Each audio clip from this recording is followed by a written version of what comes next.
আজকে আমাদের বাড়িতে 2টা হাঁস পাখি নিয়ে এসেছে। হাঁস পাখি 2টা আমি নিজের হাতে রান্না করব। সম্পূর্ণ ভিডিওটা দেখতে থাকুন। এইখানে আমি 2টা হাঁস পাখি সুন্দর করে প্রসেসিং করে নিয়েছি।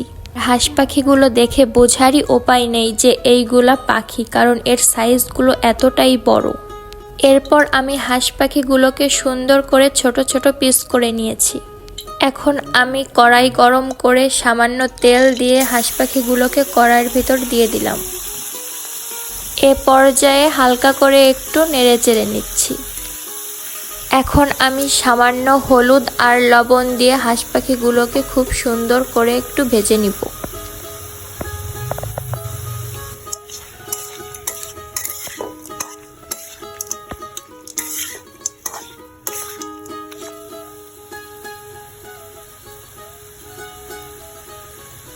আমি সামান্য একটু ঢেকে দিয়েছিলাম হাঁস পাখিটা সুন্দর করে ভাজা হওয়ার জন্য। এখন আমি ঢাকনাটা উঠিয়ে নিচ্ছি। ঢাকনাটা আমি আগেই উঠিয়ে নিয়েছি। এখন আমি খুব সুন্দর করে নাড়াচাড়া দিয়ে নিচ্ছি। হাঁস পাখিটা খুব সুন্দর করে ভাজি করা হয়ে গিয়েছে। এখন আমি ঝোলের জন্য পরিমাণ মতো জল দিয়ে দিচ্ছি।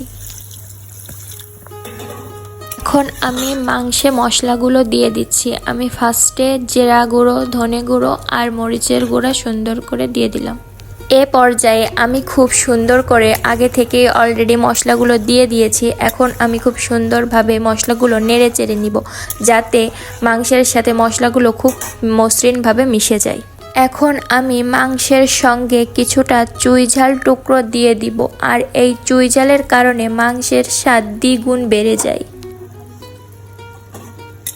আর আমি আগে থেকেই কয়েক টুকরা আলু হলুদ আর লবণ দিয়ে সামান্য ভেজে নিয়েছিলাম। এখন আমি আলুগুলো ঝোলের সঙ্গে দিয়ে দিব। এখন আমি আলু আর মাংসটাকে খুব সুন্দর করে নাড়াচাড়া করে মিশিয়ে নিচ্ছি।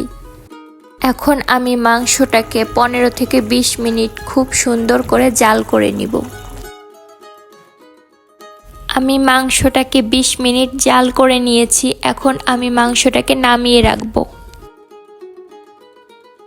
এ পর্যায়ে আমার রান্নাটা কিন্তু এখনো শেষ হয়নি, তারপরেও দেখুন মাংসের কালারটা কত সুন্দর এসেছে।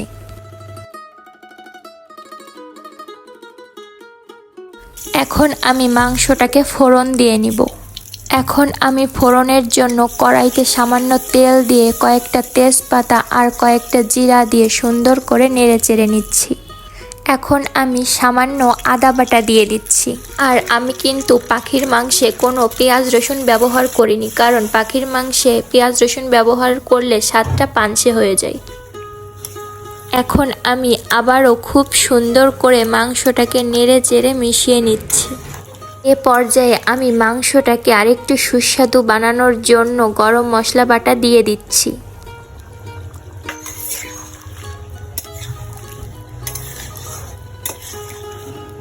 এখন আমি গরম মশলাটাকে খুব সুন্দর করে মাংসের সঙ্গে মসৃণ করে মিশিয়ে নিচ্ছি।